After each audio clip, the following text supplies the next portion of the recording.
महाभारत की अद्भुत कथा के एक महत्वपूर्ण अध्याय स्वर्गारोहण पर्व की कहानी शुरू होती है, जब धर्मराज युधिष्ठिर अपने भाइयों भीम, अर्जुन, नकुल, सहदेव और द्रौपदी के साथ राज्य का त्याग कर हिमालय की ओर प्रस्थान करते हैं। इस यात्रा में उनके साथ एक रहस्यमयी कुत्ता भी चलता है। यह यात्रा सिर्फ एक पर्वतारोहण नहीं, बल्कि आत्मा की परीक्षा थी।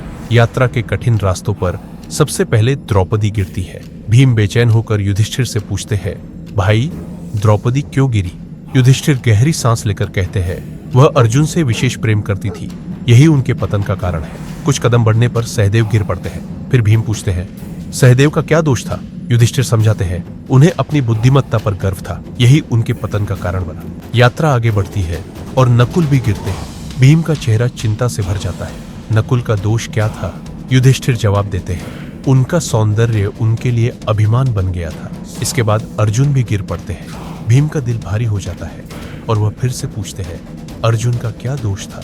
युधिष्ठिर उत्तर देते हैं, अर्जुन को अपनी वीरता पर अहंकार था।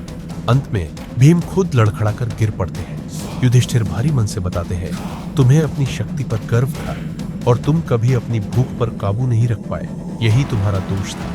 अब सिर्फ युधिष्ठिर और वह वफादार कुत्ता ही रह जाते हैं। तभी इंद्र स्वर्गीय रथ लेकर प्रकट होते हैं और युधिष्ठिर से कहते हैं, स्वर्ग चलो। युधिष्ठिर निश्चय पूर्वक कहते हैं, यह कुत्ता मेरे साथ आएगा। इंद्र कहते हैं, स्वर्ग में कुत्तों का प्रवेश नहीं है।